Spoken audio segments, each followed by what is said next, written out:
ഇതുവരെ ലോഡ് കയറി കഴിഞ്ഞില്ല. ലോഡ് കയറി ഇപ്പൊ 10 മിനിറ്റ് കൊണ്ട് കഴിഞ്ഞ് കയറും. നിങ്ങളെ പൈസ പെരുന്നാളെ വരുന്നേ, അപ്പൊ ഒന്ന് റെഡിയാക്കണം കേട്ടോ.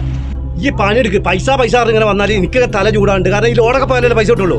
അണ്ടാറടക്കാൻ പണിയെടുക്കുന്നേ. വെറുതെ ഒന്ന് പൈസ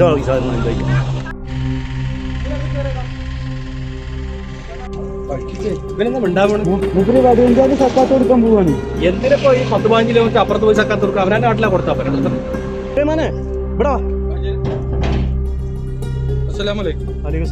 ഈ ഉമ്ര ചെയ്തിട്ടാ വന്ന്? ഞാനൊക്കെ കഴിഞ്ഞ ആഴ്ചയല്ലേ വന്ന്. പിന്നെ എന്തിനാണ് ഇപ്പൊ വടുവഞ്ചാലി പോയിട്ട് 10-15 കിലോമീറ്റർ അപ്പുറത്ത് ഈ സത്ത കൊടുക്കാൻ പോണേ? അതുപോലൊക്കെ നമ്മളെ നാട്ടുകാരെല്ലാം ആചാര്യം കൊണ്ട് ചക്കാത്ത് കൊടുക്കാച്ചിട്ടാണ്. എന്റെ നമുക്ക് സുലൈമാൻ, എന്റെ കുടുംബത്തിൽ തന്നെ ഇഷ്ടം പോലെ പാവപ്പെട്ടല്ലേ. ഈ ഓരോടൊന്നും മുണ്ടൂല്ല, ഒരു 10 ദിവസം കൊടുക്കൂല്ല. ഇപ്പൊ ഉമ്ര ചെയ്തു, ഹജ്ജ് ചെയ്തു, ഫുള്ള് പള്ളിയിൽ. അതുകൊണ്ടൊന്നും കാര്യമില്ല. സദക്ക കൊടുക്കേണ്ട ആർക്കറിയോ? നമുക്ക് അർഹതപ്പെട്ട ആൾക്കാർക്ക് കൊടുക്കണം. അതാർക്കാന്ന് നമുക്കറിയോ? ഇപ്പൊ തെറ്റിന്ന് പറയണേ കുടുംബത്തിലെ പാവപ്പെട്ടവരുണ്ട്. ഇഷ്ടം പോലെ നീ ഇപ്പൊ ഉമ്രക്ക് പോയി, ഹജ്ജിന് പോയി, അതുപോലെ തന്നെ എല്ലാ നോമ്പ് കൊടുത്തു, പള്ളിയിൽ ഈ 5 വക്തിനുണ്ട്. അതുകൊണ്ടൊന്നും കാര്യമില്ല സുലൈമാനെ. ഇപ്പൊ തെറ്റി എടുക്കണ എന്റെ കുടുംബക്കാരില്ലേ, അവർക്കാണ് ഫസ്റ്റ് ഈ സക്കാത്ത് കൊടുക്കേണ്ടത്. ഇന്റെ നമുക്ക് ഈ ബുദ്ധി വിവരമില്ലാതെ കുറച്ച് താടിയും വെച്ച് നടന്നുകൊണ്ട് കാര്യമില്ല. ഈ എന്താണ് ചെയ്യേണ്ടത്?